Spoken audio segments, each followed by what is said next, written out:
ברוך אתה אדוני אלוהינו מלך העולם אשר קידשנו במצוותיו וציוונו לעסוק בדברי Torah. Let us blessed are you, Adonai, our God, creator of the universe, who gives us the opportunity to get busy with some Torah.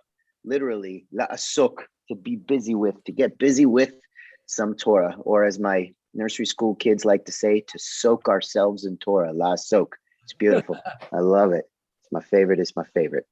So we are just jumping right in. We are getting in all of the stuff that we had gone up to, right? This is all the prologue. It's the origin stories. We are now jumping right into the beginning of our story, when we will kind of solidify becoming a people. And there's some really interesting things in here.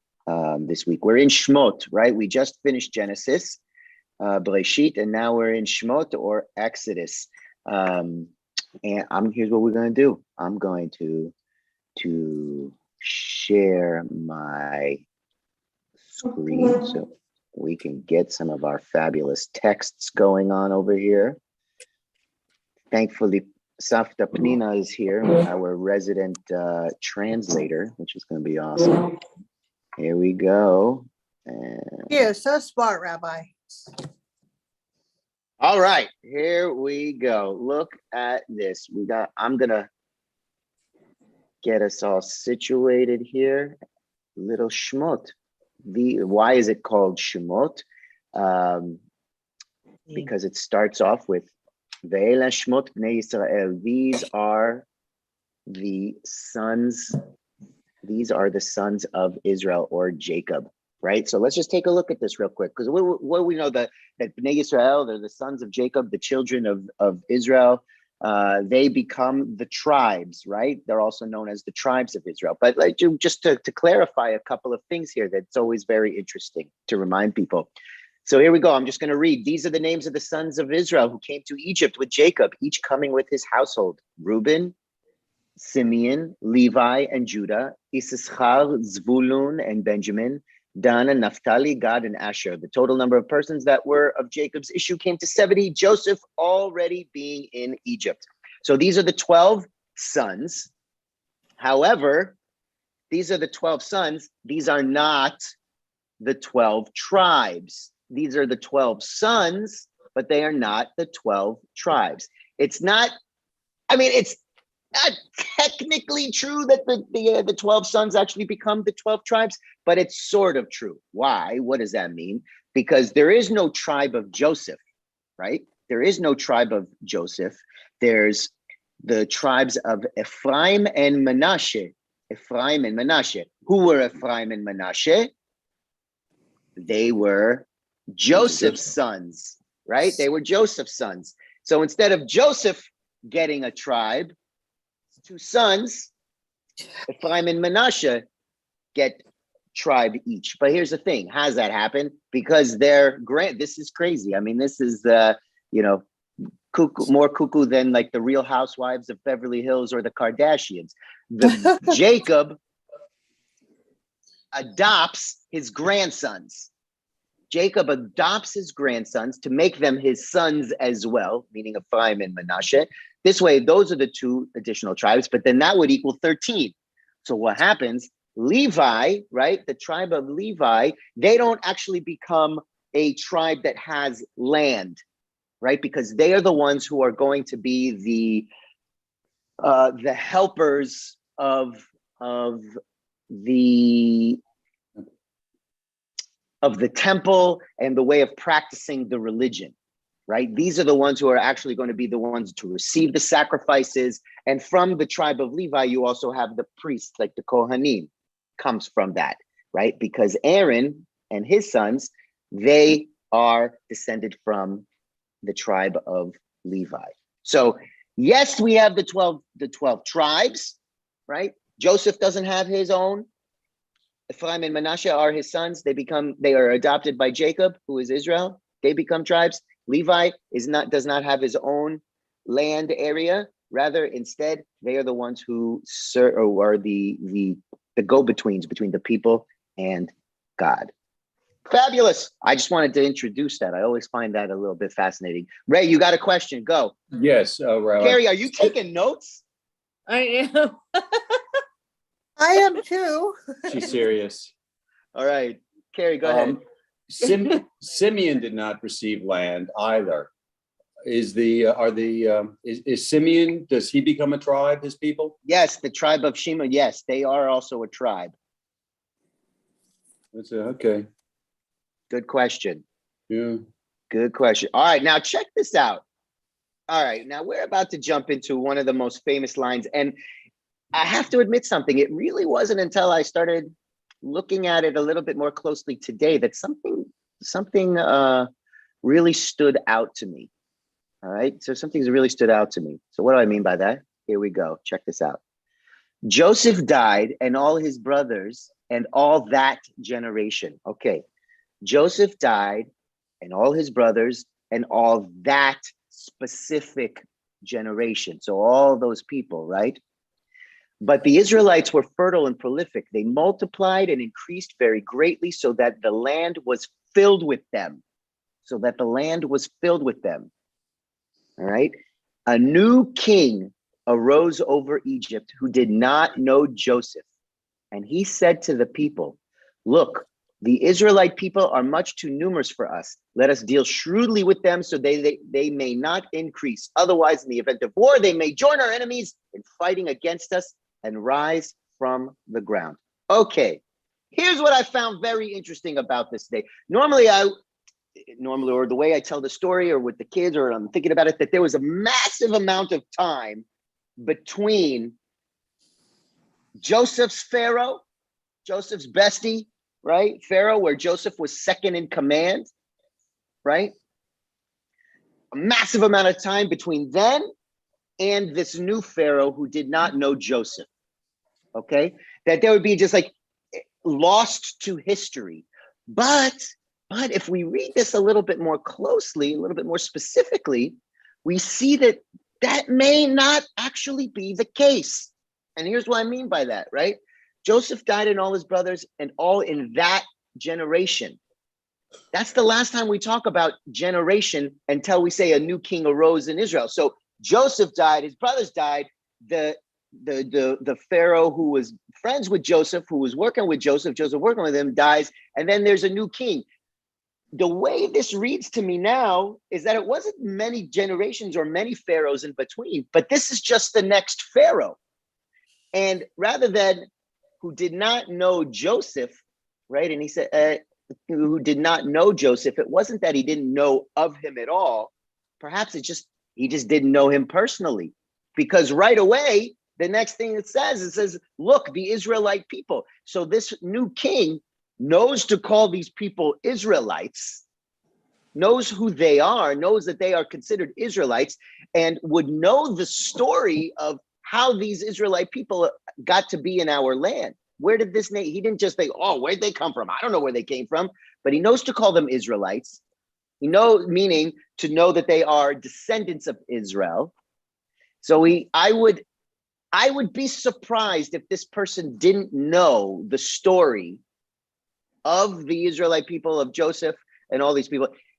And in reading it, rather than reading it as he had no idea who this Joseph person was or the history of it or how these people got here, if it really is only one generation of new people, it's that the status of the Israelite people being in this land was precarious at best in the beginning. So all of a sudden, it's just a new guy who didn't know Joseph personally. He's like, well, I didn't really know this guy.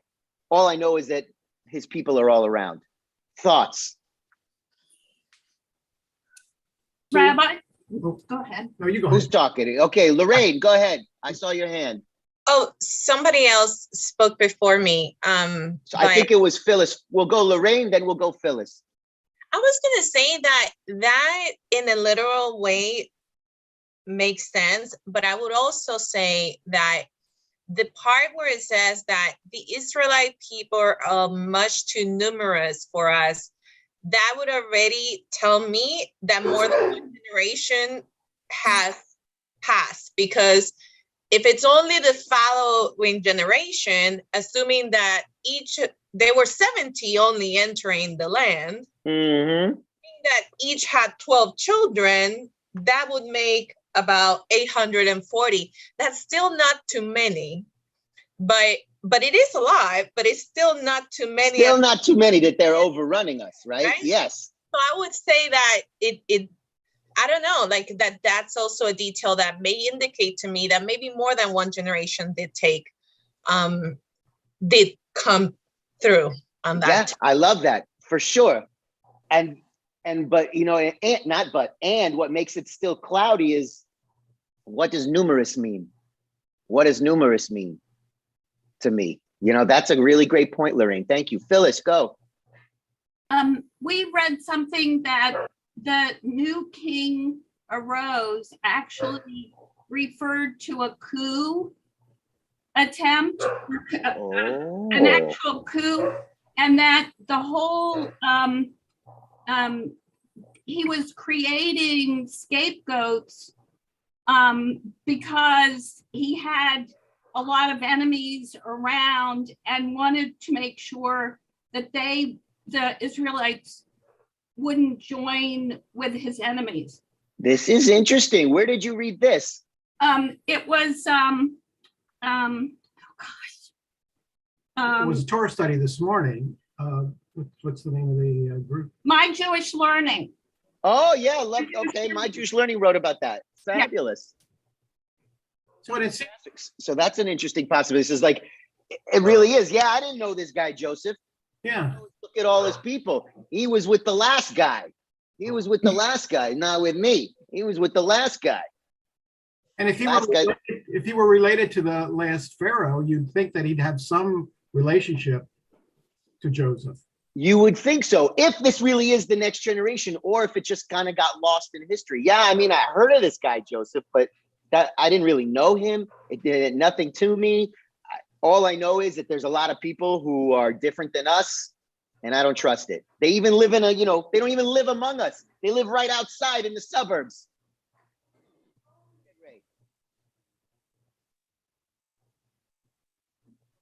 Ray, go ahead, Ray. Yes, Joseph was the second most powerful man in Egypt. He was personally responsible for saving the Egyptians from famine. And given the oral tradition of passing down history, it doesn't make sense that he wouldn't be remembered. Doesn't make sense. A better reading of this would be that despite Joseph's being powerful with the Pharaoh, he was an outsider, and he remained an outsider. And if you strike his memory, you don't have to bring an outsider into the history of the Egyptians. Beautiful, for sure. And they literally lived outside, right? Not only was he an outsider, they literally lived outside. They didn't even live among the Egyptians. They lived in Goshen, right? By themselves, doing their own thing. Fantastic, Ray. I love that. But as close as Joseph was to the Pharaoh, he was still viewed as an outsider, and to strike his memory diminishes his influence and the influence of others. Beautiful. Fantastic. Other thoughts? All right, here we go. We're going to keep going. I love this. This is fantastic. All right. Now, this was also, I found very interesting. I'm just going to read this part. Check this out. The king of Egypt spoke to the Hebrew midwives, one of whom was named Shifra, the other Pua, saying, when you deliver the Hebrew women, look at the birth stool. If it is a boy, kill him. If it is a girl, let her live. The midwives, fearing God, did not do as the king of Egypt had told them. They let the boys live. So the king of Egypt summoned the midwives and said to them, why have you done this thing, letting the boys live? The midwives said to Pharaoh, because the Hebrew women are not like the Egyptian women. They are vigorous. Before the midwife can come to them, they have given birth. And God dealt with the midwives, and the people multiplied and increased greatly. And because the midwives feared God, God established households for them. Okay, here's the question. Ray, is that a hand from before? Ray Carey, is that a hand from before? Or is that the Sorry. Oh, that was the hand. Okay. So here's the question. And this I also find a little interesting, especially based on what Ray just mentioned. I always assumed that Shifra and Pua were not Israelites, but it doesn't actually say they were or they were not. It doesn't actually say that they were or they were not, because the question would be, if they were not Israelites, why is it that Israelites are using Egyptians as midwives? They have their own people. They're in their own section. They have their own ways. They're different people. Why would they be bringing in midwives who are Egyptians? But then if they are Jews, right? If they are Israelites, right?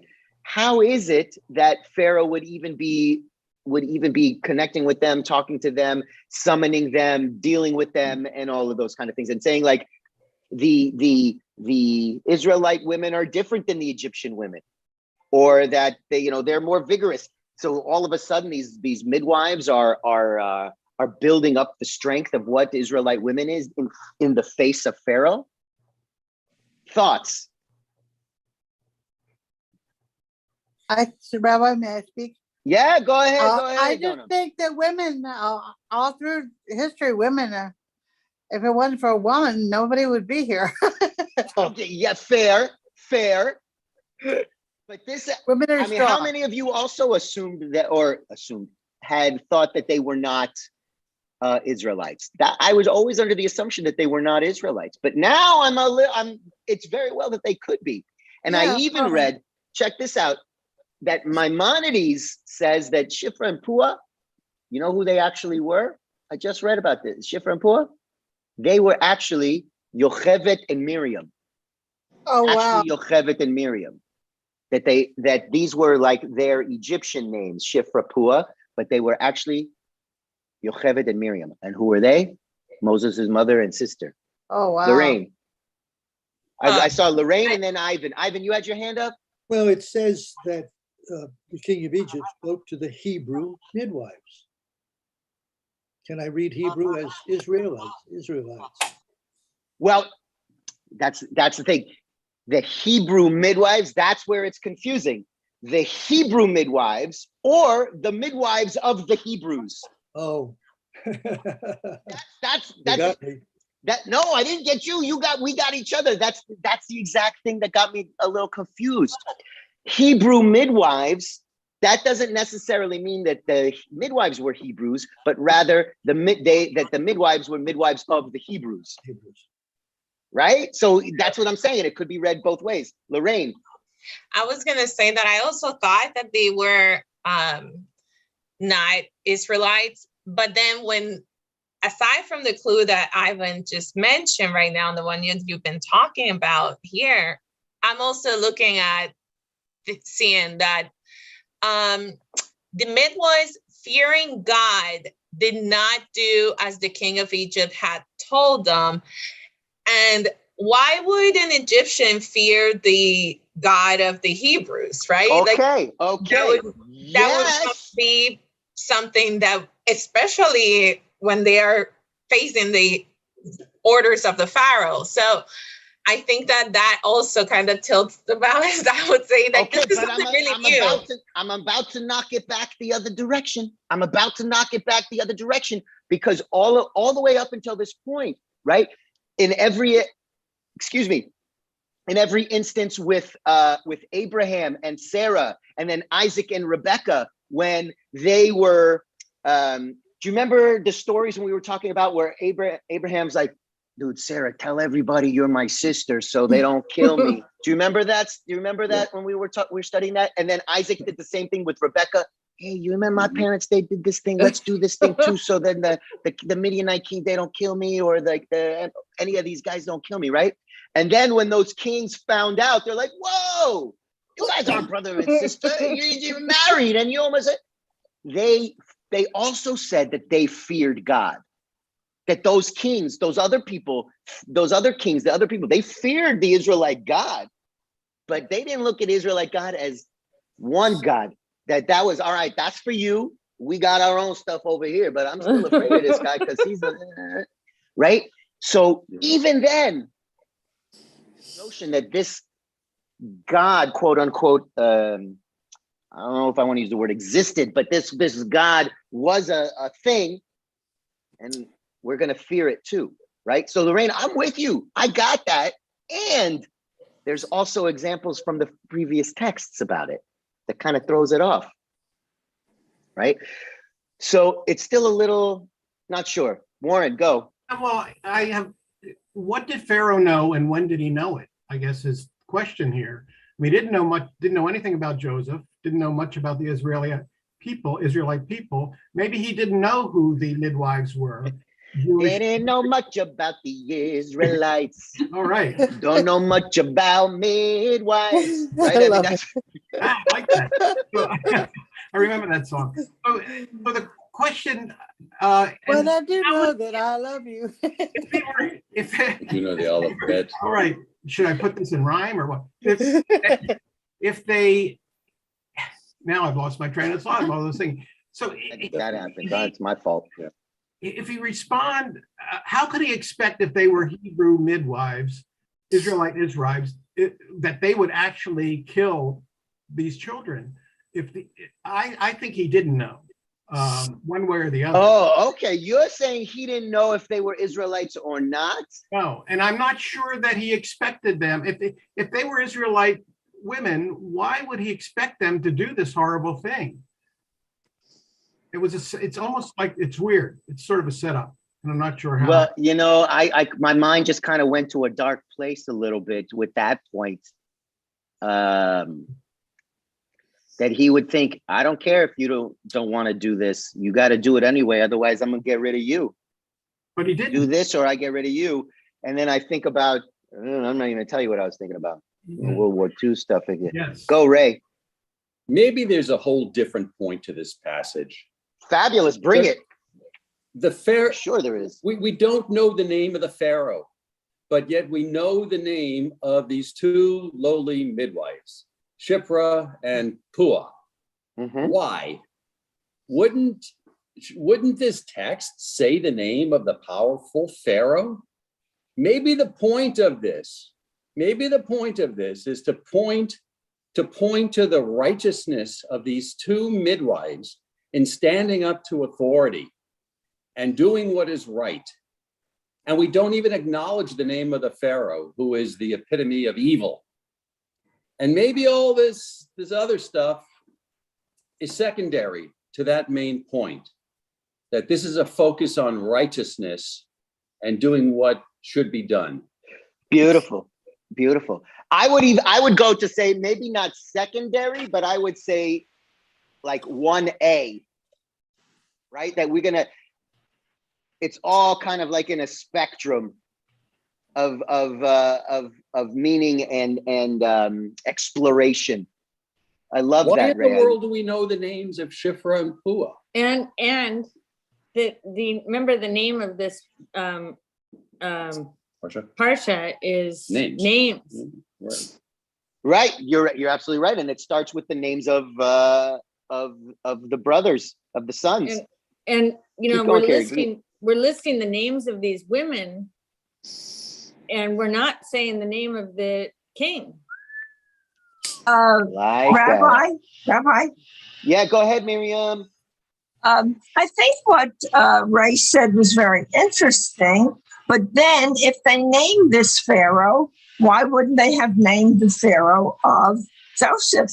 He was truly a very benign. Oh, stop it, Miriam. Look at you. Okay, keep going. He was certainly a benign Pharaoh and certainly should have had his name mentioned.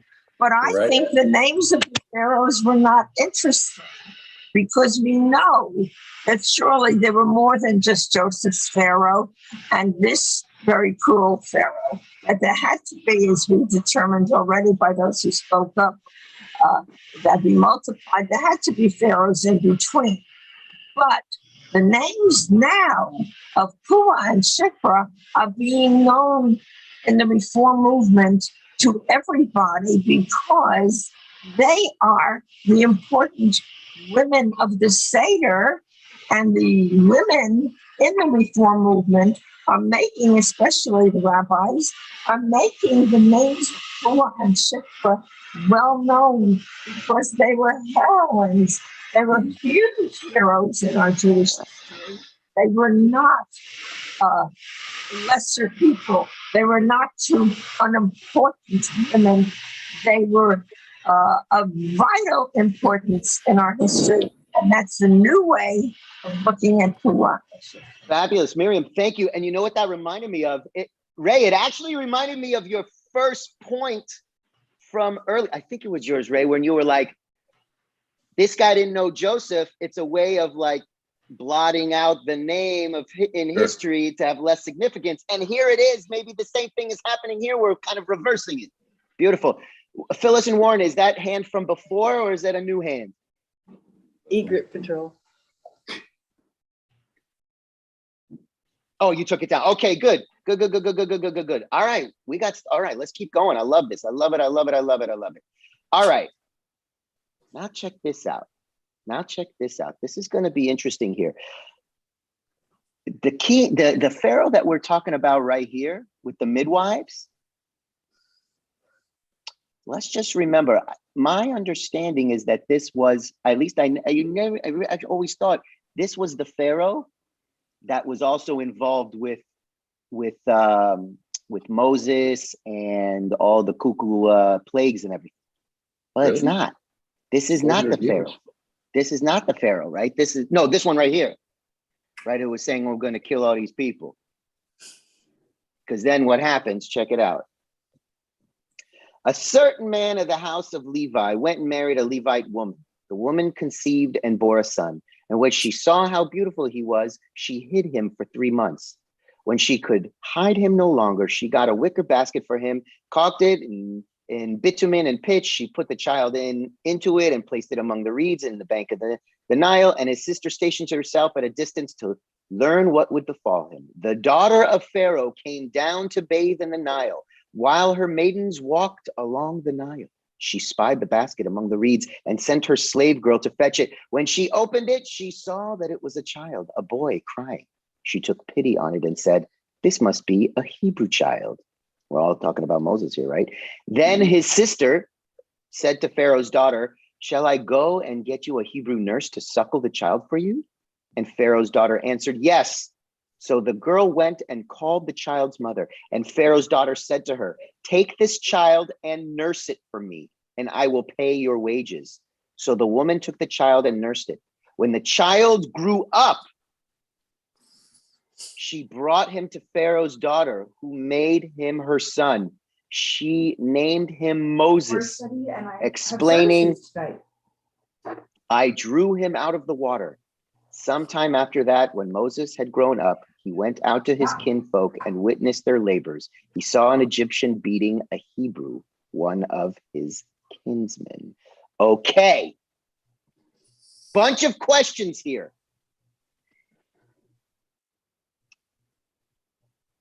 The stories, right? The movies, the whatnot. It shows that Pharaoh's daughter took Moses as a baby and raised him in the house, right? But clearly that is not the case from here, that she said, "Take this baby, suck," and Pharaoh's daughter answered yes, so that the girl went and called the child's mother, and Pharaoh's daughter said to her, "Take this child and nurse it for me, and I will pay your wages." So the woman took the child and nursed it. When the child grew up, she brought him to Pharaoh's daughter, who made him her son. Rabbi, can I? Okay. So Moses, the baby, truth is, we don't even know this kid's name, do we? We don't know this kid's name.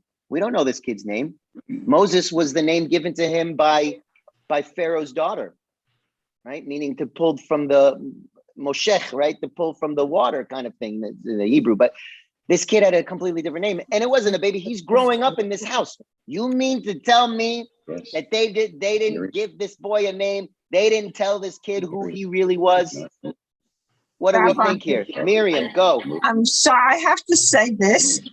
In my 95 years, I have read this sentence so many times. So the woman took the child and nursed him. When the child grew up, she brought him to Pharaoh's daughter, who made him her son.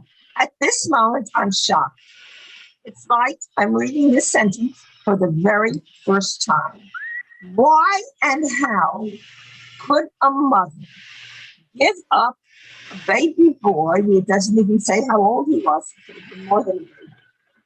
It says grew up. He could have been not quite a teenager. It could have been 6, 7. No hint as to his age. How does a mother take a child and bring him to Pharaoh's daughter and take him out of her life? How could a mother do this?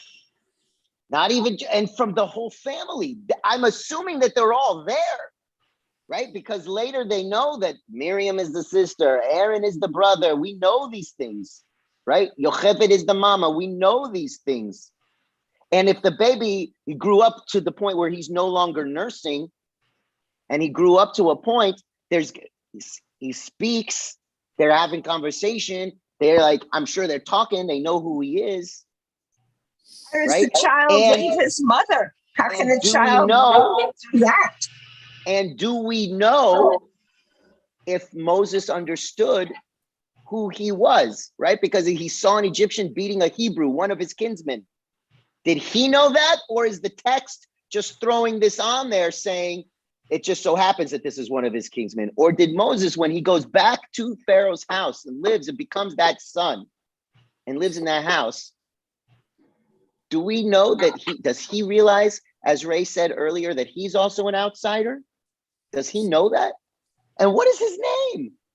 We don't even know his name. Lorraine. Rabbi, they always portray in the movie that he finds this cloth. In the movie, they say that he found this cloth that the Hebrews wore around them. When he realized that he was a Hebrew. Is that true? Or that's just... I mean, that's all midrash interpretation and holla. I mean, because it doesn't say that here. Lorraine, no, it go. doesn't. I would say that he knew that he was Hebrew because one of the first, I mean, when we have a child, you impress them upon your children, right? That's your commandment. You have to teach them the values. You have to bring them up as, into the Jewish faith. So I would say that if he grew up and with his mom, he had already all this upbringing.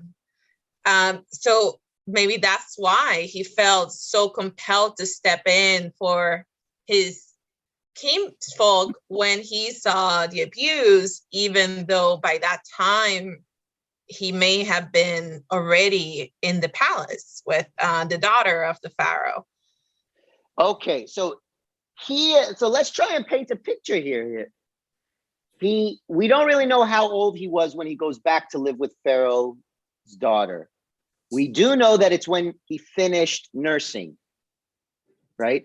We don't know what his name is. We don't know what that relationship was like in that family. Who did he know? Did he know who he was or not? When he goes back, how was he then welcomed into that family? He's Pharaoh's daughter, which means he's Pharaoh's grandson. Did Pharaoh's daughter have other siblings? I'm going to assume yes. I mean, this is interesting, right? How was Moses looked upon when he was brought back into that world? Right? Because then there's something interesting that happens next.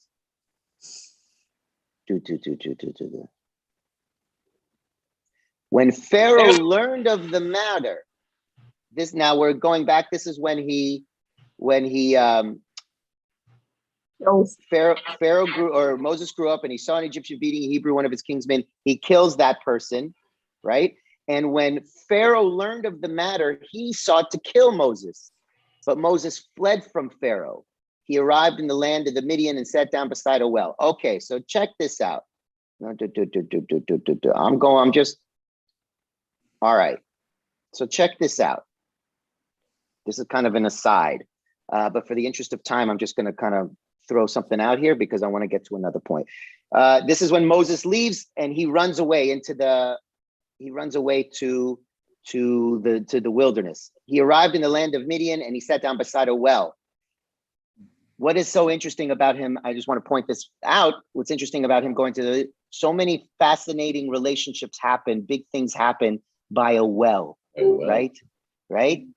Big things happen by a well. And yet here's another, Isaac and Rebecca and Rachel, Leah, all these fabulous things. And now Moses with the well, and he gets a Midianite priest who is who? What's the Midianite priest?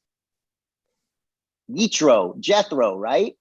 That's what we learned that later on, that's his father-in-law. However, that's not even his name here.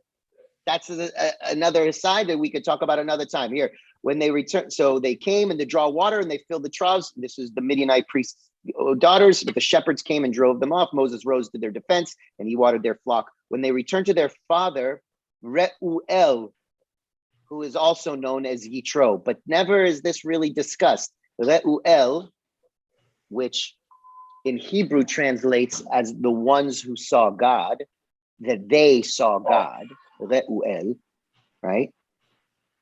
An Egyptian rescued us from the shepherds. He even drew water for a flock. He said to his daughters, where is he then? Why did you leave the man? Ask him to break bread. Moses consented to stay with the man, and he gave Moses his daughter Tzipporah as a wife. All right, check this out. He gave his daughter Tzipporah as a wife. So we have the well. Something big happens here. And then Moses, who is, I guess, going by Moses, we're all calling him Moses, marries Tzipporah. Get ready for this thing. This is really interesting. I love this. I loved it. Oh, Carrie, you drinking coffee? You got coffee over there? Because it's still what? It's still in the morning by you. It's 10. But I'm still drinking coffee too, and it's 1 o'clock by me almost. So, L'chaim. Check this out. I love this next part. Check this next part out.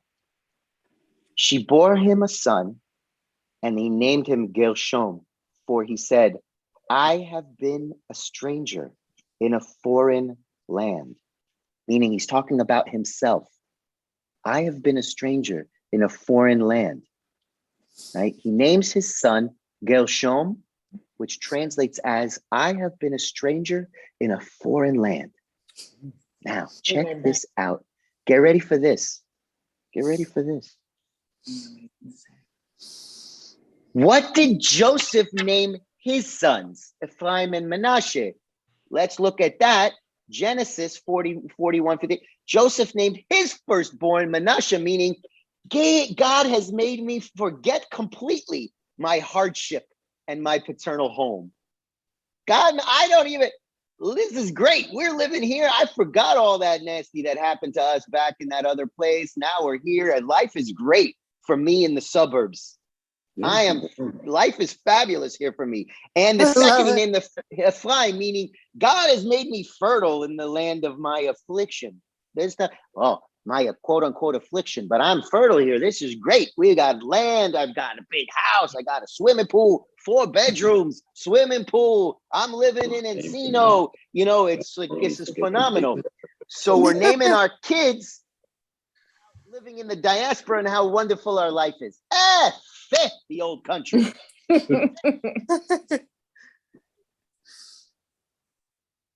So fair, the old country, right? It's only going to be as good as the next pharaoh who doesn't remember who you were, or who doesn't really care, or still looks at you as a stranger, doesn't look at you as one of us. You may dress like us, you may talk like us, but you're not us, right? And what does Moses name his son? Gershom, because he said, I've been a stranger in a foreign land. We thought we were all good. Guess we weren't. I found that just so fascinating here. Yet we still bless our boys on Shabbat over Ephraim and Manasseh, right? We bless our daughters over Rachel, Leah, and Rebecca, but our sons over Ephraim and Manasseh, which is fascinating, right? On one point, when you think about their names, all right? So I wanted to point that out, which I found fascinating. Any thoughts before we keep going? I just like the number of the verses, 52, and I was born in 1952. I like that. Oh, Mazel Tov. Okay, I like that. Why don't Yeah, we name, Carrie, go. why don't we care about the names Jacob and Abraham and Isaac? Why are Manasseh and Ephraim going to substitute in for that? Well, this is a fascinating question. One, because in the text, Jacob says, you will bless your children. You know, we will bless our children for all time on these boys. And one of the beautiful midrashim that I've read about is because these two were the only brothers who actually got along with each other. So we are going to bless our children, you know, our boys. If you have a sibling, get along with your sibling, please. Please just stop fighting, stop yelling. It's not a competition. I love you all the same. Right? Ray, go ahead. This is so poignant. We're looking back at this time in existence where a child is being born with the name, I've been a stranger in a foreign land. And throughout the history of the Jewish people, you could say the same statement. All the way along, I am Sephardic. In 1492, we were strangers in strange lands. And my grandparents were strangers in strange lands in the Ottoman Empire, and Jews in Europe were strangers in a strange land, in a foreign land. And this is almost a premonition for Zionism. Not almost, they definitely look to this. Yes, 100%. Right, 100%. And it's as relevant today as it was then. It is as relevant today as it was then. You know, yes. And it's very interesting. It's just a little bit of an aside, but when we're teaching Hebrew to our kids, right? At least this is like one of my soapboxes, if you will. When we're trying to teach Hebrew to our, the coming generations and whatnot, and they make a fair point. They're like, what do I need to learn this for? This is not my language. English is my language. But my philosophy, the way I think about this is Hebrew. Yet I say Hebrew. No. Hebrew is also your language. It is rightfully your language. You may not know it, but it's still rightfully yours. Right? It's like you may have forgotten because we're so entrenched. And I'm not saying that's a bad thing. America is very good to us. America is very, very good to us. I'm very proud to be an American. I also have a very different, I have a different background than many people because I'm also a child of immigrants. My parents are from Israel, right? So I also go back and forth. So it's almost as if we have to remember both of these names. We have to remember both of these names. And you are absolutely right, Ray. I mean, the early Zionists used these as their proof texts for things, right? Because if they, as much as they wanted to separate themselves from that, they knew they also had to have it rooted in something, right? Shema Yisrael. There we go. All right, fabulous. Moving on. So now check this out. A long time after that, this is the part that's interesting. A long time after that, the king of Egypt died. So it's not what is considered a long time, because it's still the story of Moses. So it can't really be that long, right? A long time after that, the king of Egypt died. The Israelites were groaning under the bondage and cried out, and their cry for help from the bondage rose up to God. God heard their moaning, and God remembered his covenant with Abraham and Isaac and Jacob. God looked upon the Israelites, and God took notice of them. So a long time after that, the king of Egypt died. So the Egyptian king, the Pharaoh that went to the midwives to get rid of the babies, that's not the Pharaoh that's going to deal with all this other stuff going on. So do we assume that this king was the son of the Pharaoh that just died? Does somebody have their It's Hannah. Who's got? Let's see. There we go. Thank you. I just muted Hannah. So there's a new Pharaoh It's not even the one that wanted to throw them to have the midwives. This is another one. And can we assume, I'm going to make some assumptions here. Can we assume that this new Pharaoh was the son of the other Pharaoh? Does that mean, can we assume that this Pharaoh was the sister of the Pharaoh's daughter?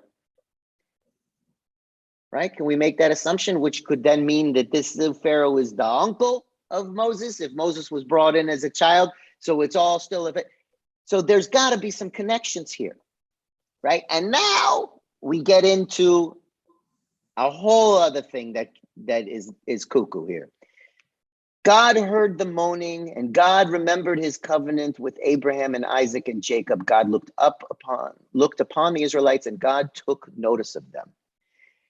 Let's break that down a bit. What assumptions then are we making about God's focus at this time? Right? God heard their moaning and God remembered. Does that mean that God was not thinking about it all along? That God was like, I'm going to go hang out over here and do some other stuff? Oh, I forgot about these guys?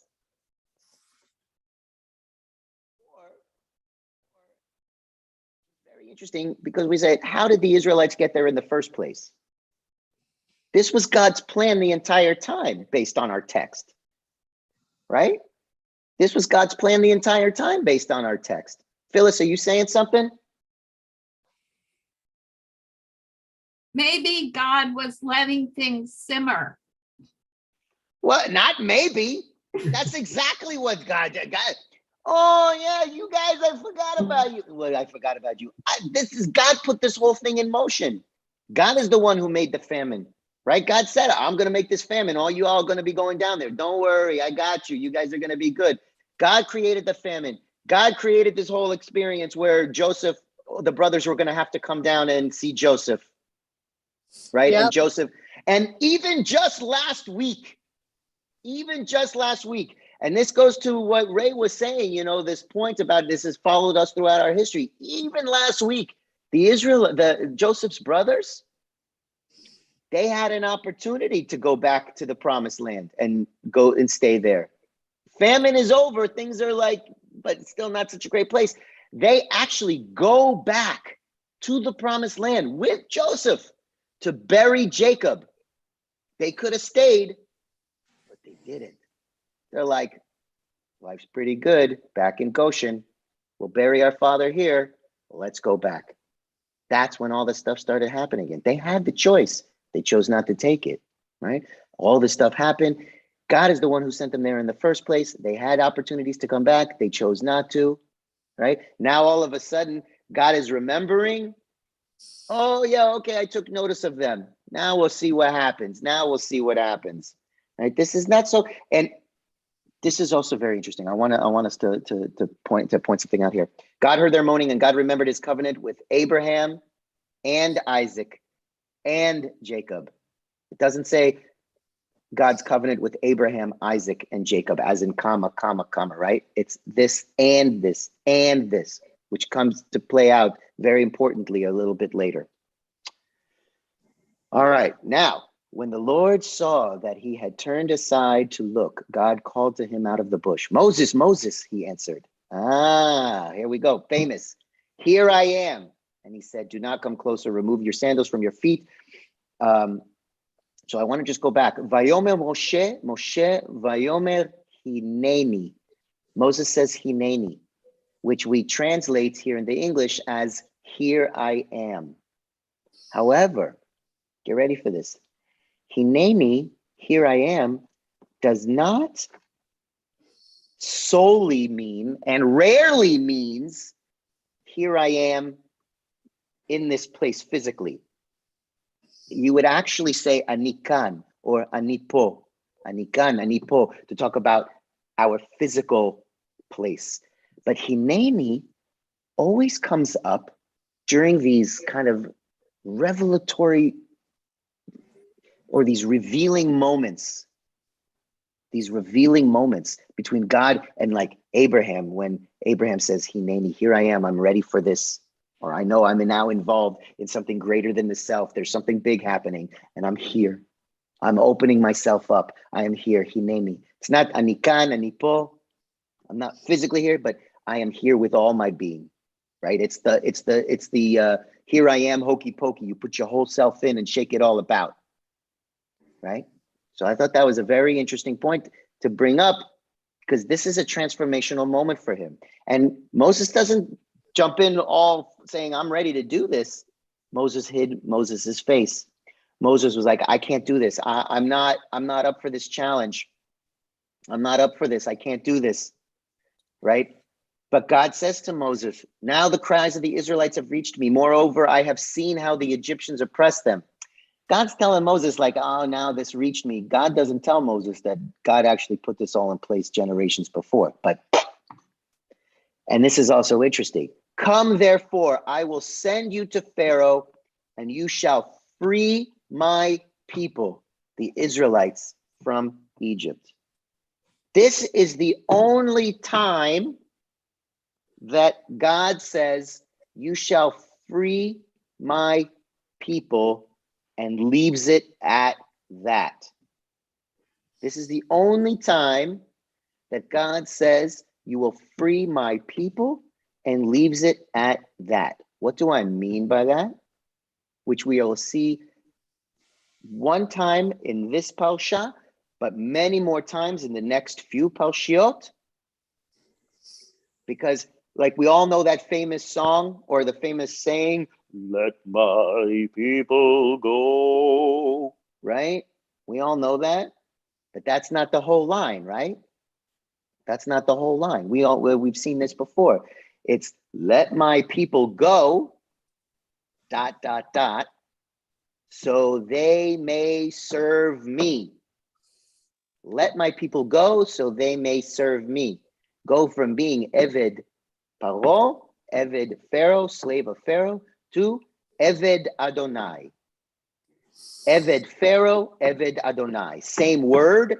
The translations translate them differently. Eved Pharaoh is translated as slave of Pharaoh. Eved Adonai is translated as worshiper of God. We'll dive deep into that next week.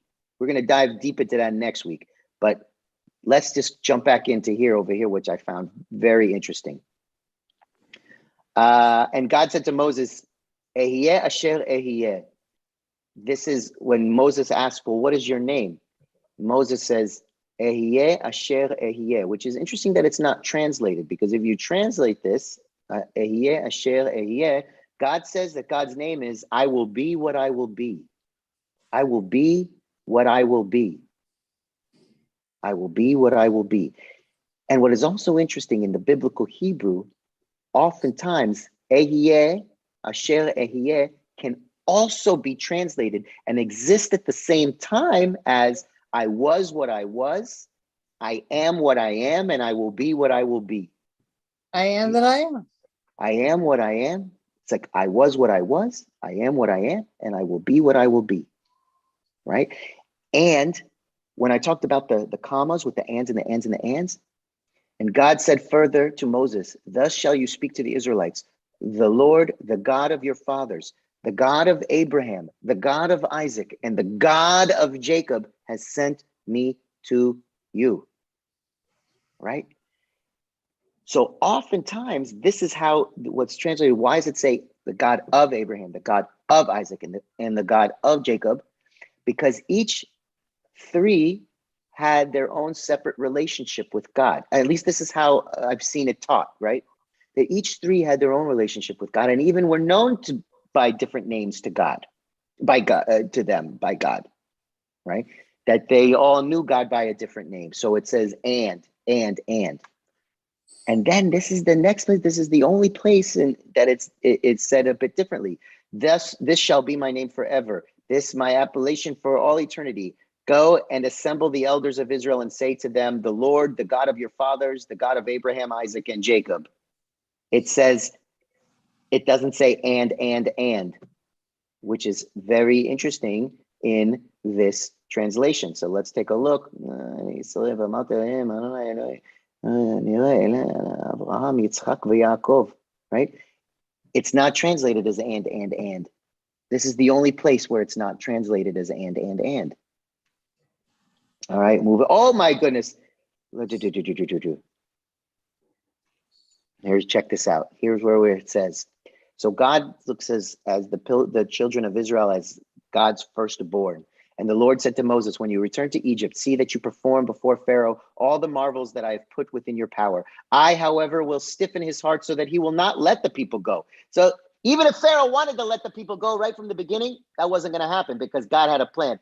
The people need to see that I can do all these wonders, right? They need to see and experience all these things. So then maybe their faith will grow. Their faith will grow. Their faith and belief will grow, right? If they just let Pharaoh go on the first time, where's the growth? Where's the fear? Where's the awe? Where's the reverence, right? God got this plan where God's creating all these things. And this is where you see, then you shall say to Pharaoh, thus says the Lord, Israel is my firstborn son.